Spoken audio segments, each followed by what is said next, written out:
Voilà. Est-ce que vous m'entendez? N'hésitez pas à parler dans le Slack, dans le chat si vous pouvez. Normalement, le live commence.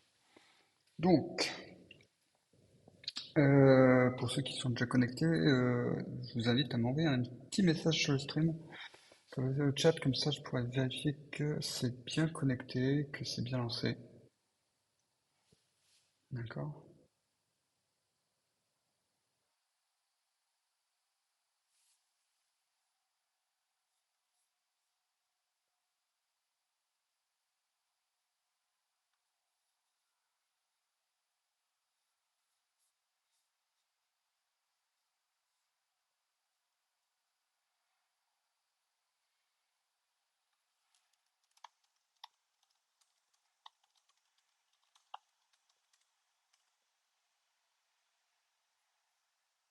Est-ce que vous voyez le stream?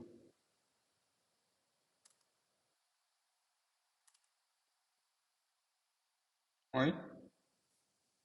Bon, je n'ai pas de réponse, je vais continuer, on verra. Euh, donc, aujourd'hui, je vais vous parler de Git.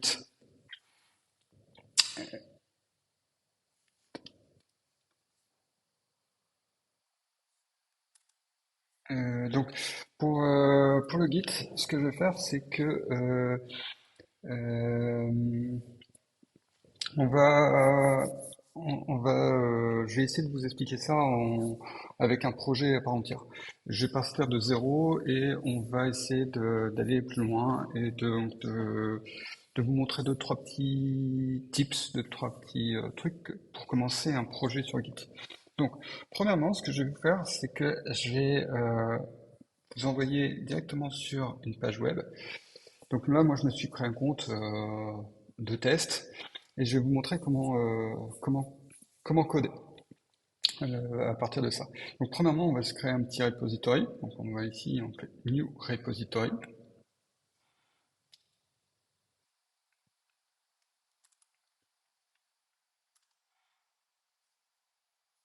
Hop. Alors, il est en train de se lancer.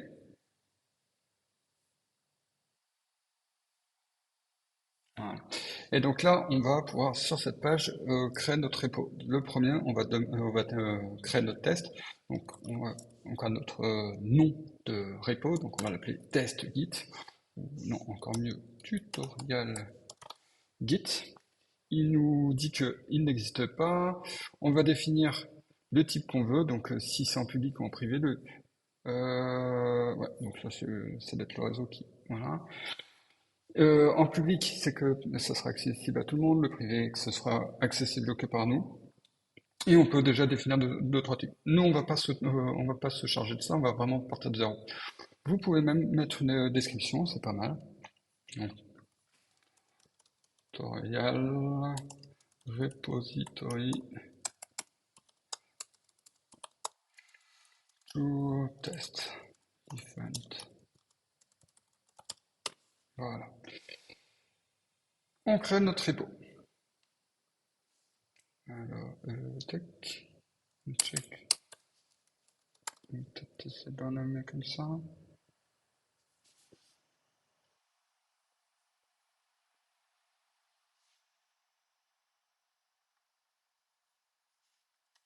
Ah, donc, j'espère que c'est. Voilà. Donc là, on va le créer. Donc voilà, quand vous avez créé votre repository, vous tombez sur une page comme ça. Donc là, ce qu'il nous dit, c'est que vous pouvez avoir du HTTPS, du SSH, on verra ce que c'est par la suite, un lien vers lequel on peut comment dire, qu'on va pouvoir associer à notre repo local. Et là, nous avons différentes commandes qui vous disent déjà comment initier un repo. Et ça, je vais y venir. D'accord? Donc, pour ça, eh ben, je vais passer sur mon terminal. Tac. Alors, vous devez le voir. Donc, je me suis mis dans un répertoire de test. Je vais créer un répertoire. Donc pour ça, on va mettre mkdir. On va l'appeler donc tutoriel Git. On va se mettre dedans. Tac. Et là, vous voyez, si je fais un ls-là, on a strictement rien. D'accord? Donc, ce qu'on va faire, c'est suivre les commandes. Et donc là, je vais faire des va-et-vient, je suis désolé sur le web, mais pour vous montrer un petit peu ce qu'on nous demande de faire. Donc là, on nous demande de faire, par exemple, la première chose, de nous faire un git init. Je retourne sur mon terminal, tac, et je suis dans mon répertoire, je fais un git init. Et là, il nous dit une commande qui nous dit qu'il a créé un répertoire .git. Et là, je peux le vérifier. Si je fais un ls-là, nous avons bien le .git qui est créé. D'accord? Ça, en fait, c'est le répertoire qui va servir pour lister tout ce qui se passe sur Git. Ça ne sera pas guité. Ça ne sera pas sauvegardé sur le Git, sur GitHub, par exemple, quand vous allez envoyer sur GitHub, ça ne sera pas envoyé. Voilà. Et à partir de ce moment-là, on peut faire plusieurs commandes. Par exemple, git status, la truc de base, la commande de base pour nous permettre de voir l'état de notre repo. Et on voit bien, par exemple, qu'on est bien sur une branche main par défaut. Alors, en fait, cette branche main n'est pas réellement créée actuellement. Si on fait un git branche, vous voyez qu'en fait, il n'y a aucune branche. Parce qu'en fait, il n'y a rien de comité pour le moment. D'accord? C'est juste que vous allez commencer à partir de la branche main par défaut. Voilà. Je suis désolé, je fais des va-et-vient en permanence sur le stream pour voir le chat. S'il y a des questions, n'hésitez pas. D'accord? Donc, je suis là-dessus. C'est bien, j'ai fait la première commande. Pour le moment, je ne suis que en distanciel, c'est-à-dire en local, sur ma machine. Je ne suis pas du tout sur GitHub. Donc, ce que je vais devoir faire, c'est lier mon local avec mon distanciel. Pour ça, je vous renvoie sur le browser et là, on a une commande, le git remote add origin, qui va nous permettre de faire le lien avec notre guide. Alors, vous verrez qu'en fait, il y a le lien HTTPS. Vous voyez que là, ça commence par HTTPS et le lien SSH. Alors, avant même de faire ça, je vais vous parler un petit peu de clés SSH. Les clés SSH nous permettent de créer une authentification assez lourde entre deux machines. Donc, c'est pas uniquement avec Git et avec GitHub, mais on va essayer de s'en créer une. Alors, moi, j'en ai déjà créé une et je vais vous montrer comment on fait. Donc, vous tapez GitHub SSH key, par exemple. Et le premier lien que vous trouvez, en fait, c'est la documentation de GitHub qui vous disent exactement comment la générer. D'accord? Donc là, il se charge.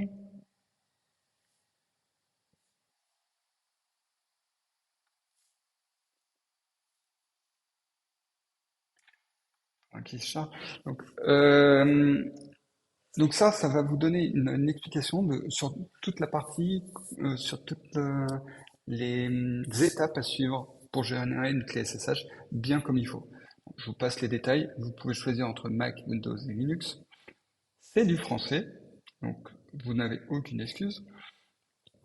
Et là, vous avez exactement les commandes qu'il faut faire. Donc c'est la commande pour générer une clé SSH avec l'algorithme de cryptage ici, donc, qui a un ED. Vous aviez avant les RSA, donc, mais maintenant c'est un peu dépassé et c'est pas les plus performants pour la sécurité, donc on vous conseille fortement de faire ça. Et là, on va vous demander l'email associé à cette clé SSH. D'accord? Quand on va vous faire ça, ça va vous poser plusieurs questions. Premièrement, où est-ce que vous voulez la mettre? Alors, par défaut, il va appeler ça ID suivi de l'algorithme. Je vous invite fortement à le changer parce qu'en fait, normalement, une clé SSH, c'est associé à la structure dans laquelle vous travaillez. Par exemple, ici, vous êtes à Alberton, vous créez une clé Alberton.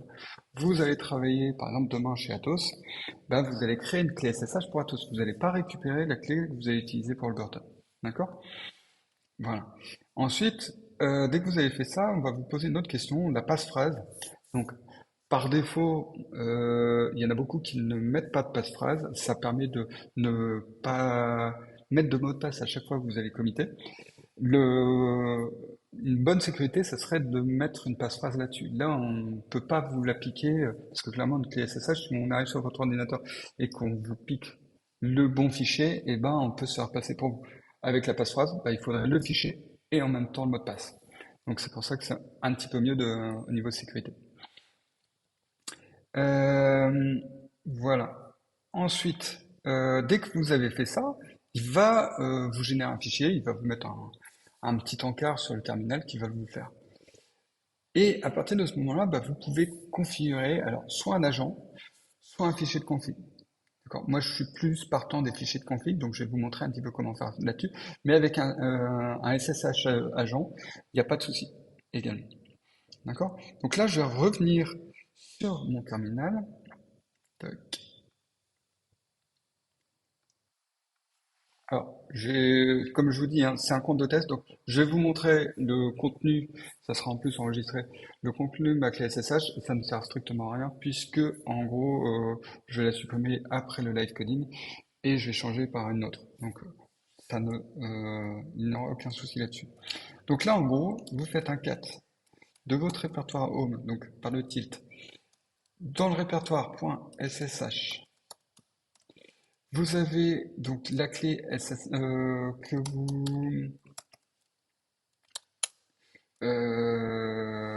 vous avez générée. Alors moi, je ne me souviens plus comment je l'appelais. C'est pas celle-là.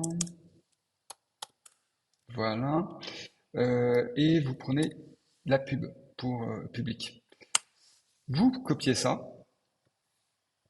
d'accord? Et vous retournez sur votre navigateur web et vous allez chercher. Alors là, j'ai perdu ma page. Ici. Vous allez chercher dans vos settings. Donc là, j'ai cliqué sur mon encart, mon avatar.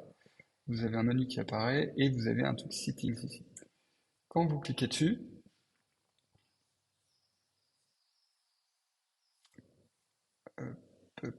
s'il veut bien. Voilà. Donc ici, vous avez le SSH agent dans la partie et le menu sur la gauche. Vous avez une partie Access et dans cette partie, vous avez le SSH NGPG Keys. Vous cliquez dessus et là, vous pouvez faire New SSH Key. Donc, je vais le faire, mais en gros, vous le voyez qu'elle est déjà là.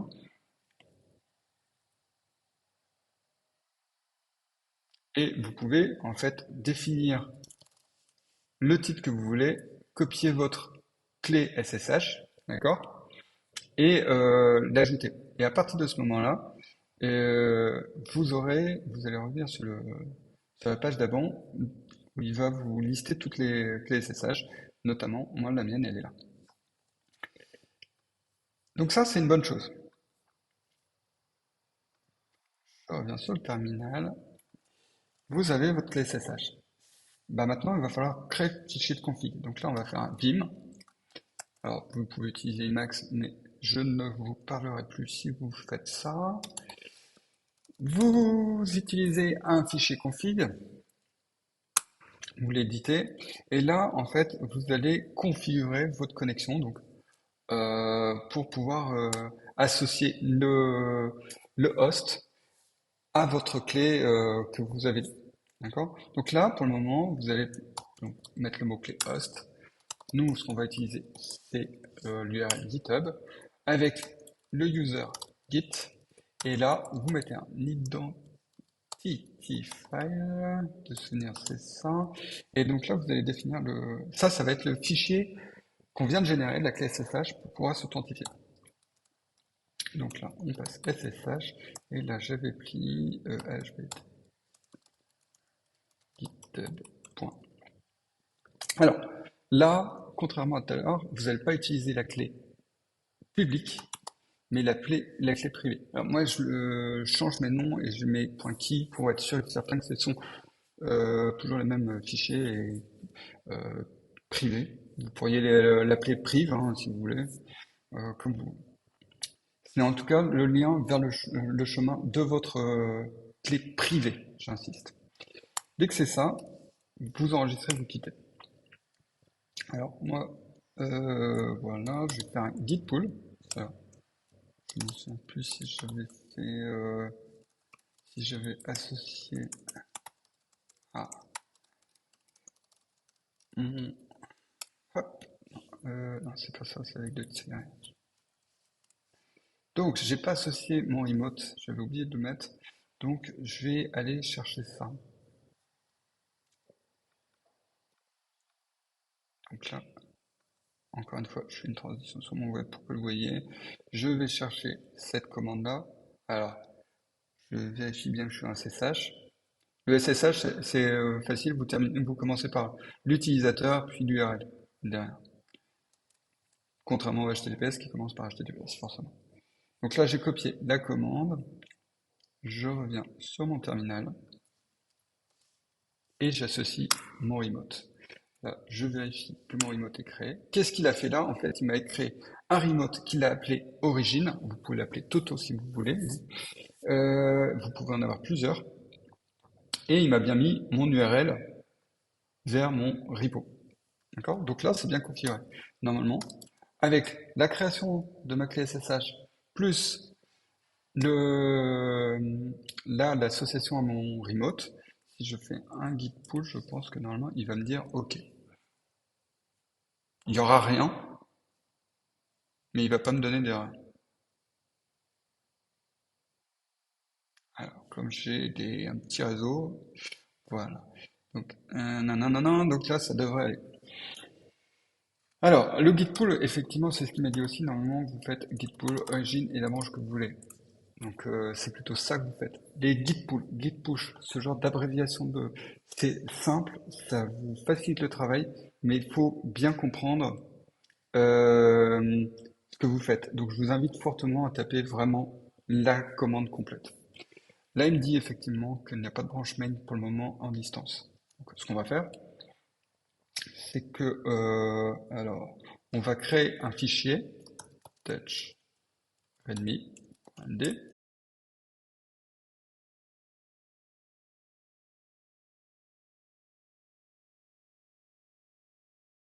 En faisant ça, c'est qu'il va guider, on dit stager, toutes les, euh, tous les fichiers de votre repo courant, même les fichiers temporaires. Par exemple, si vous êtes fan de Emacs, par exemple, il va générer des fichiers temporaires en commençant par un tilt, bah, il va les pusher également.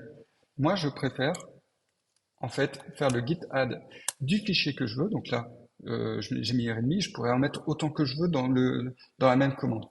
Je ne push que les fichiers que je veux.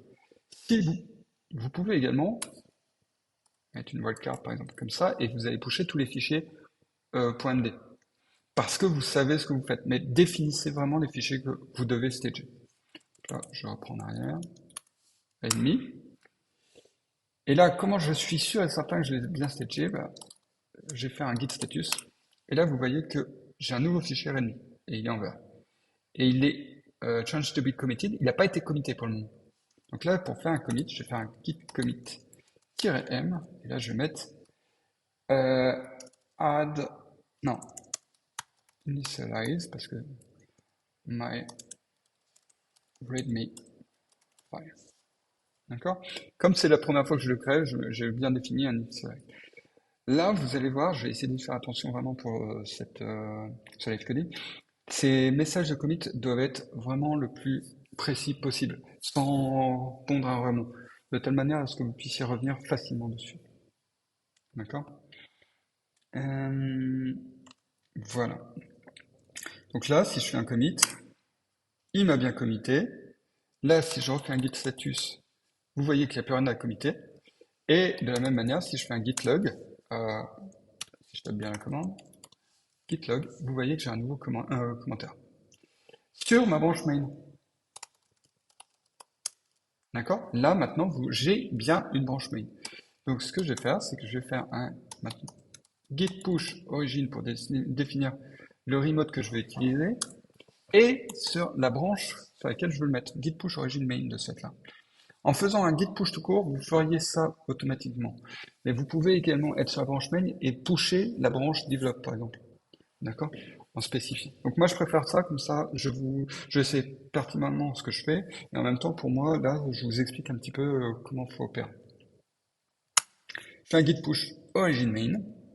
Qu'est-ce que ça va faire en fait? Bah, ça va faire une création de branche main à distance sur le GitHub et ça va pusher et ça va enregistrer en fait le fichier que je viens de faire au travers du commit. D'accord? Donc là, je vais revenir sur le browser.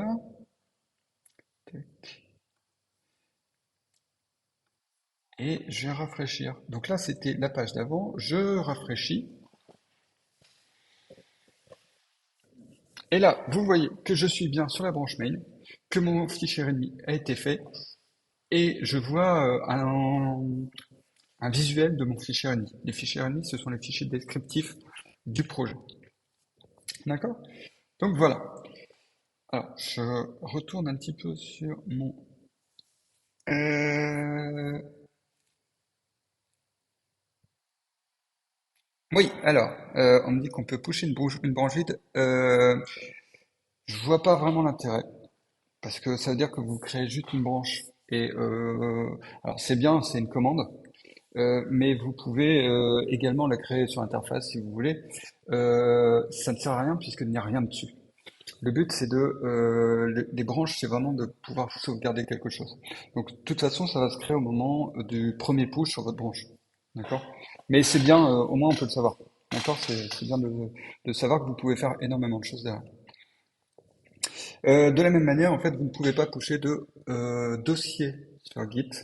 Le moyen pour faire ça, en fait, c'est que vous allez mettre un fichier invisible dedans. Souvent, on l'appelle gitkeep, .gitkeep, pour pouvoir, en fait, vous allez pusher ce fichier-là qui va automatiquement créer le dossier. Donc, il y a plein de petits tips comme ça que vous pouvez faire avec Git. D'accord? Voilà. Euh, donc, je reviens sur mon terminal. Non, excusez-moi, je reviens sur le browser parce que je voudrais vous montrer un autre truc pour les bonnes pratiques. Je fais une tempo sur les bonnes pratiques. Ici, vous avez ce qu'on appelle Gitflow. Je vous invite fortement à l'utiliser. En plus, il y a... alors, je ne sais plus si c'est celui-là ou celui-là. Ah, ça. Hop.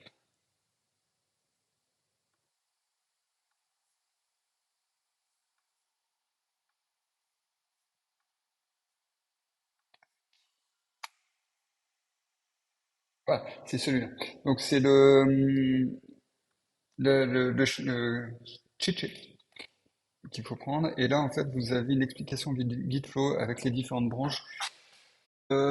C'est en fait une pratique. Donc, vous pouvez faire ce que vous voulez, mais en fait, ça vous donne une sorte de standard de nommage sur et d'interaction avec Git. D'accord? Donc, en gros, ici, on vous dit comment l'installer sur macOS, sur Linux, sur Windows. Comment initialiser? Donc, tout à l'heure, j'ai fait un git init pour initialiser un repo. Avec le git flow init, vous allez initialiser le git flow sur votre projet. Et à partir de ça, eh ben, vous allez pouvoir interagir. Donc, par exemple, pour créer une nouvelle feature, vous allez taper cette commande git flow feature start pour dire que vous avez créé une nouvelle feature au travers de Gitflow et vous allez définir le nom de votre feature. Donc en fait, ça, eh ben, ça va créer en fonction de votre paramétrage une feature, une branche qui va commencer par feature slash et puis le nom de votre feature. Donc on part de la branche développe. En fait, j'ai oublié un truc. Quand je vous dis git flow init, il va initialiser toute une partie de configuration, notamment, premièrement, la branche main, la branche de prod, pardon, que vous allez utiliser. Puis, il va demander quelle est la branche de développement que vous allez utiliser. Par développement, je pense que c'est dev. Après, il va vous poser des questions justement pour les features, quels sont les préfixes que vous voulez utiliser, les hotfix, les bug fix, et ainsi de suite. Et à partir de ce moment-là, il va automatiquement switcher sur la develop. D'accord? Pourquoi? Parce que, en gros, la branche main, c'est celle qui doit avoir été la plus testée possible. Donc, on va la tester sur différentes branches au préalable. Sur la branche develop, sur votre branche feature également. D'accord? C'est pour ça qu'on switch automatiquement sur la develop. Et de la develop, on va créer une branche feature quand on va taper cette commande-là. Dès que vous avez fini, eh ben, vous pouvez la pusher automatiquement sur la develop. Mais pas que. Vous pouvez également la publier. La publier, en fait, ça va la pusher automatiquement sur GitHub. D'accord? Et donc, vous pouvez en tirer une et vous pouvez aussi l'arrêter. Là, on vous demande, on vous explique comment faire une release. Donc là, pour le moment, vous ne savez pas encore exactement, mais ça va créer des branches, des versions également. Vous pouvez faire, donc ça c'est quand vous allez la publier, il va la publier automatiquement sur master, mais également sur develop. Les hotfix, bah alors là c'est un fonctionnement particulier, c'est que vous avez un bug sur la prod, il faut intervenir rapidement. Donc vous allez tirer et créer une nouvelle branche à partir de master, quoi, maintenant de main, et vous allez corriger. Et quand vous allez la finir, en fait il va la publier sur master, mais également sur votre branche develop. D'accord? Parce que voilà, vous devez toujours être à jour sur la branche develop. Et à la fin de ce cheat, vous avez un récapitulatif. Donc Gitflow, vous commencez toujours par ça, vous l'initialisez au départ, après vous pouvez créer une feature en faisant start, une release, une hotfix, et pour chaque, vous avez toutes ces commandes-là, avec le nom qui suit. Voilà. Donc ça, c'est une bonne pratique, ce sont des bonnes pratiques à faire. Ça permet en fait que tout le monde ait le même nommage de vos, de vos branches. Donc, je vais revenir sur mon terminal. Tac. Je ne me souviens plus, donc moi je suis sur Mac. Bon, search git, je pense que c'est ça. Il va chercher, il ne trouve pas, je ne l'ai pas utilisé, donc je vais faire un bout install gitflow. Là, il va me l'installer et je vais pouvoir l'utiliser.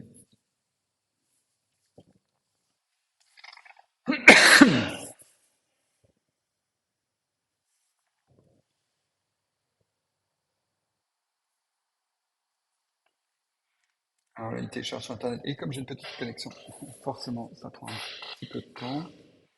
Ça doit aller quand même parce que c'est assez rapide. Normalement.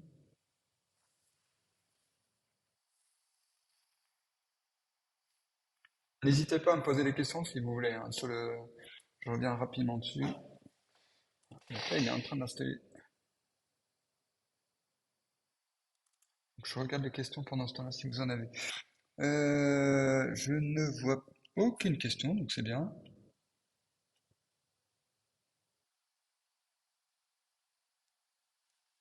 Nickel. Et voilà. Donc là, j'ai Gitflow. Ce qui veut dire que normalement, Git flow init.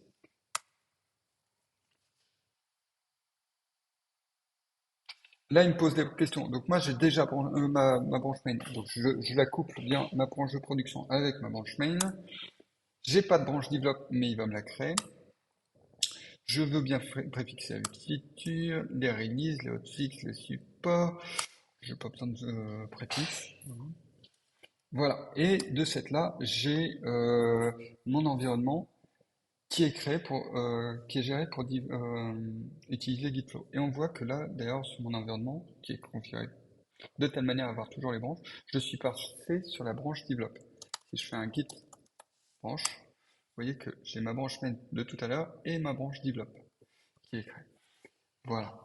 Donc là, ce qu'on va faire, c'est donc là normalement j'ai bien toujours mon fichier admin. Ce que je vais faire, c'est que je vais faire un git flow feature start et on va appeler test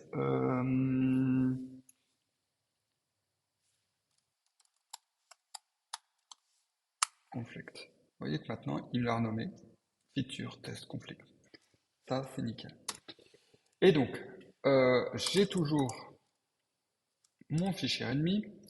Là ce que je vais faire, c'est que pour le test, le truc à surtout pas faire, juste des personnes qui maîtrisent bien vont pouvoir le faire.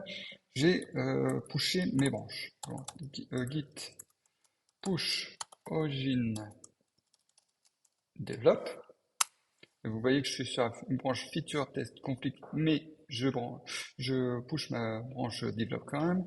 Et je vais pusher également ma branche test conflict. Donc là, ça n'engage à rien, on n'a rien dessus. Donc, ça sert strictement à rien ce que j'ai fait. Le seul truc, c'est que vous voyez que potentiellement on peut créer des pull requests, il nous donne directement le lien pour pouvoir la créer directement. Bon, pour le moment, vous savez pas trop ce que c'est qu'une pull request, mais j'essaie de vous expliquer un petit peu. Là, je reviens sur ma branche, sur mon navigateur. Boum. Et là, tout ça pour vous montrer que mes branches sont créées et surtout, je vais générer un conflit. Donc là, je vais aller sur ma branche feature test conflict. Et le truc qu'il faut surtout pas faire, normalement, on va éditer directement sur GitHub mon fichier concerné. Donc là, j'ai qu'un fichier, le fichier README. Et là, au lieu d'appeler tutorial, bah non, on va mettre tac, première étape. Voilà, on commit. Alors, add the subtitle, non, chapter, first step. Et donc là, vous voyez que je mets un bon commit quand même, pour savoir exactement ce que je viens de faire. Il a pushé, il m'a mis ça dedans, nickel. Et là, ce que je fais, c'est que je vais éditer mon README, et je vais ici mettre seconde étape suivante. J'enregistre, je fais mon git add de mon README. On va essayer de complexifier, mettre ça dans une seule commande. Git commit m add seconde chapter. Et là, comme je suis en local, pour le moment, je peux très bien committer ça. Mais là, en fait, on a un souci, on le sait nous parce qu'on l'a fait, mais on a un souci entre le local et le distant.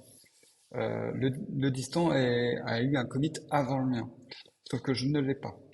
Donc en fait, si je fais un git merge, alors attendez,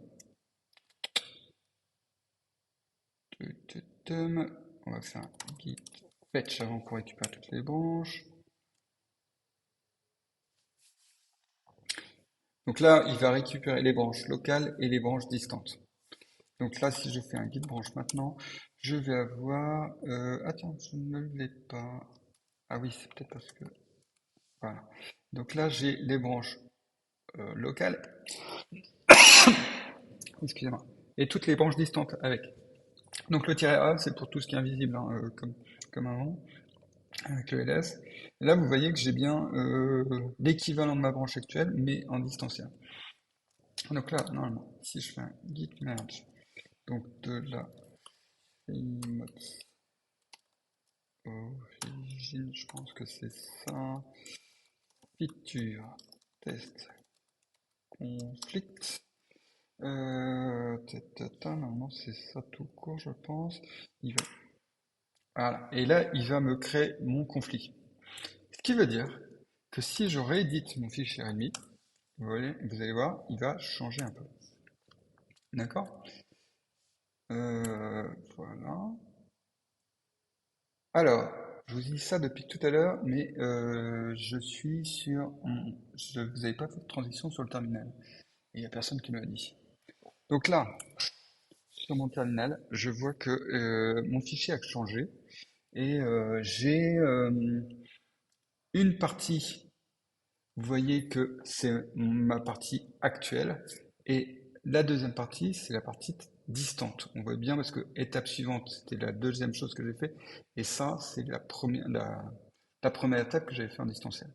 Alors, en fait, ce que vous pouvez faire pour résoudre un conflit, c'est enlever toutes ces tac, cette partie-là, et vous pouvez réagencer en fonction de ce que vous voulez ici. Ça, ce sont au final les deux étapes que j'ai eues. Donc celle-là, je vais la prendre et je vais la mettre ici. Voilà, j'enregistre. Si je fais un git status, voilà, boss, nanana. Euh, et normalement, je fais un git add readme,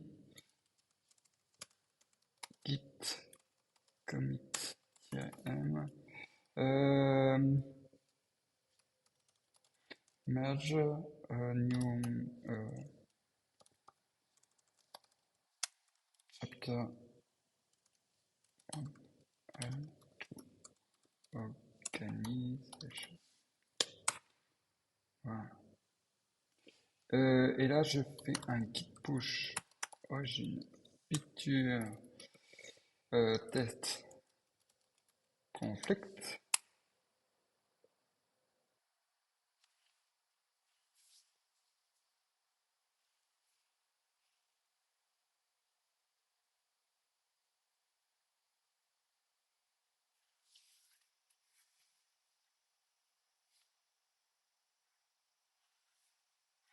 Il me le push bien. Et là, je reviens sur mon web.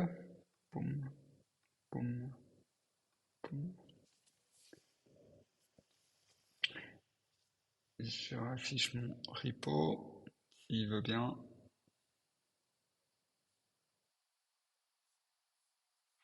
Et vous voyez que là, j'ai bien les deux. D'accord? Voilà. Et par contre, quand je regarde mon historique, j'ai bien tous les bons tous les bons commits avec les bons noms qui me disent exactement ce que j'ai fait. J'ai bien initialisé, j'ai bien rajouté le force cap, j'ai ajouté le deuxième et j'ai fait mon merge entre les deux. D'accord? Et donc là, j'ai pas de souci sur mon repo. Voilà, voilà. Alors, est-ce que vous avez des questions à poser par rapport à ça pour le moment? Je ne vois pas de questions arriver, donc tant mieux. Euh, Moi, je pense que c'est un bon tour quand même que j'ai fait. Donc, si je fais un résumé, pour Git, pensez à bien configurer vos clés. Et c'est un gros conseil de passer par des clés et pas des tokens. Euh, de faire attention aux messages de commit que vous utilisez. De bien comprendre ce que vous faites. Le gros conseil que je peux vous donner, c'est d'utiliser le Gitflow, la méthodologie Gitflow dès maintenant. Comme ça, vous pourrez l'utiliser également quand vous ferez des travaux de binôme avec d'autres personnes. Voilà. Bah, j'ai pas utilisé tout le temps imparti, mais je pense que c'était déjà pas mal. Bah, merci à vous et puis à très vite. Bye bye.